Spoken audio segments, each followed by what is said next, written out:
Fasten your seatbelts and prepare for a journey into the heart of darkness. As the sun sets and the road ahead stretches into the inky blackness, we'll traverse the winding lanes of terror where reality and nightmare blur into one. Tonight, we have not one, not two, but three bone-chilling tales of horror that unfolded on the very highways you've traveled. Stories so real and disturbing, they'll make your headlights seem like mere whispers in the night.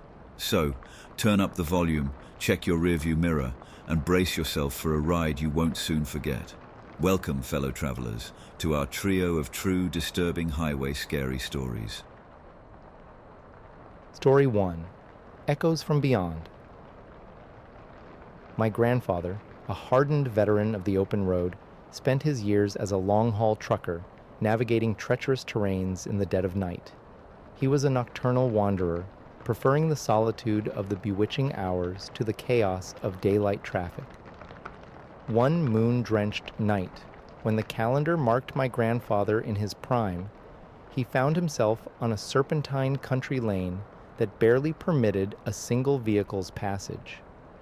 The road was a lonely ribbon of asphalt, hemmed in by an impenetrable forest on one side and vast undulating fields that kissed the edge of a spectral lake on the other. No artificial illumination dared challenge the reign of the moonlight and the spectral glow from my grandfather's rig. The solitude was a familiar companion for my grandpa. His foot pressed heavy on the accelerator, pushing the truck to its limits as he traced the road's winding contours. The radio murmured soft tunes, a soothing lullaby against the rhythmic thrum of the truck's engine. A sudden sensation of cold hands resting on his shoulders sent a chill coursing down his spine. A voice, soft as the whispering wind, but unmistakable, breathed his name into his ear, each syllable a chilling echo. The breath tickled his skin, an intimate familiarity that sent his heart pounding. It was a voice he knew well, a voice that belonged to his mother, a woman who had been claimed by the grave years earlier. Fear gripped him, a primal instinct forcing his foot to slam onto the brakes. The truck screeched in protest, coming to a jarring halt. Mere heartbeats later, his headlights unveiled a monstrous tableau. A pile of mangled vehicles sprawled across the entire width of the road. The wreckage was a grotesque sculpture of twisted metal and shattered glass, a testament to the unforgiving nature of speed. His truck's grille was a hair's breadth from the wreckage. Had he not braked when he did, his vehicle would have joined the macabre pileup, potentially sealing a more catastrophic fate for all involved. The occupants of the wrecked cars were all grievously wounded, their moans of pain echoing through the still night. My grandfather's quick actions ensured that help arrived swiftly, a beacon of hope in the midst of despair. There are countless theories as to what my grandfather experienced that night. Skeptics might attribute it to fatigue or an overactive imagination, but my grandfather remains firm in his belief that it was his mother's spirit who whispered a life-saving warning into his ear on that fateful night. Story 2. Highway Horror, a True Encounter. In my youth, my kin and I embarked on a journey to the wild vistas of Wyoming, drawn by the allure of Yellowstone National Park, a spectacle of nature's raw power and beauty. It is a sight I implore you to behold at least once in your lifetime. The voyage from our Californian abode was a marathon, a grueling 17-hour drive in our trusty Yukon XL beast of a vehicle. We made our way through day and night, seeking shelter in quaint motels when darkness fell.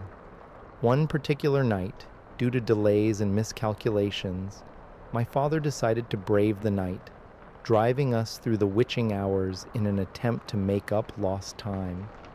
His determination only lasted till the quietest part of the night, before he declared it too perilous to proceed.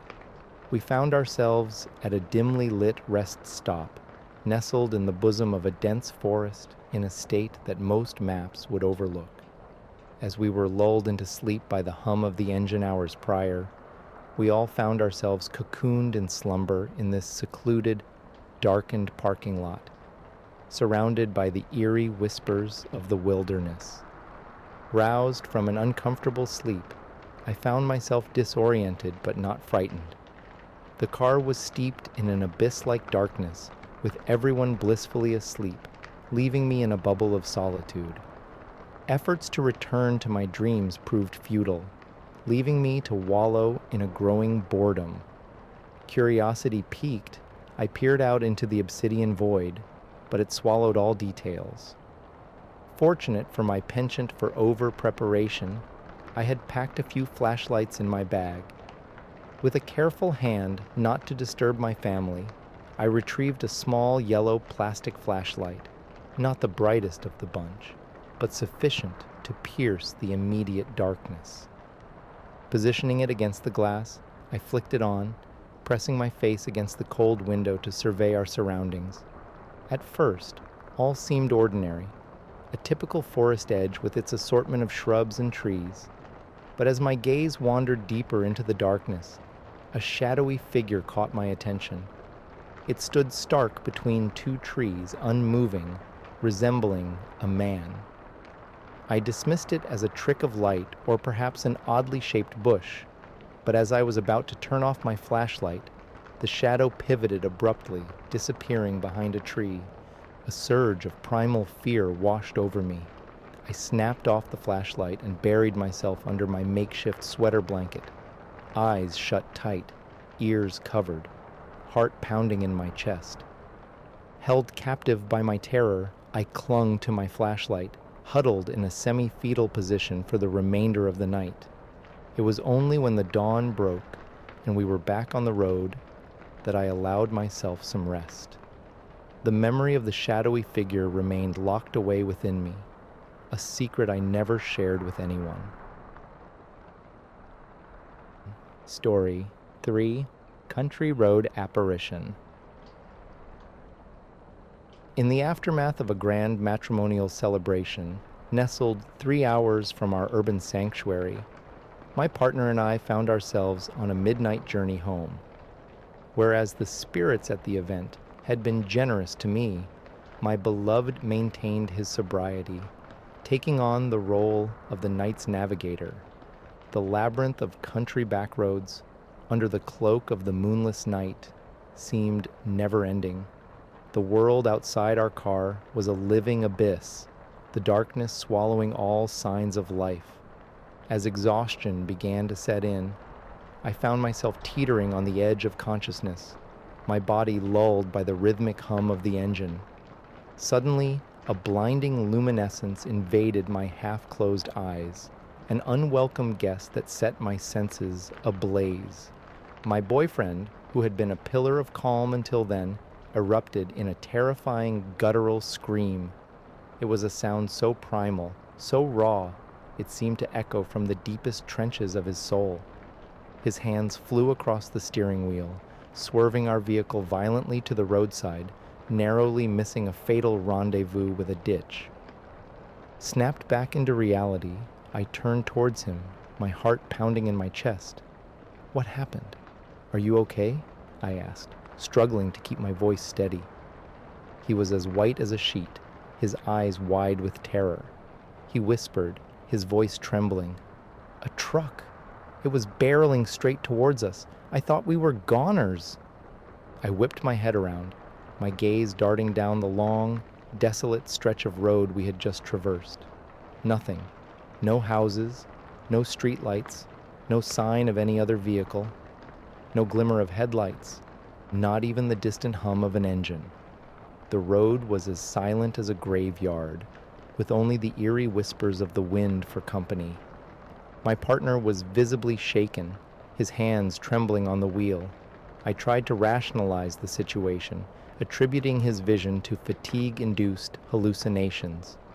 After all, a monstrous truck couldn't possibly have passed us on such a narrow path without leaving some trace of its existence.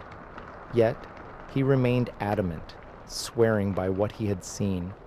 The memory of the blinding headlights that had seared my retinas moments before his outburst lingered in my mind, casting a shadow of doubt. Could it be possible? Could we have narrowly escaped a spectral collision on this forsaken country road?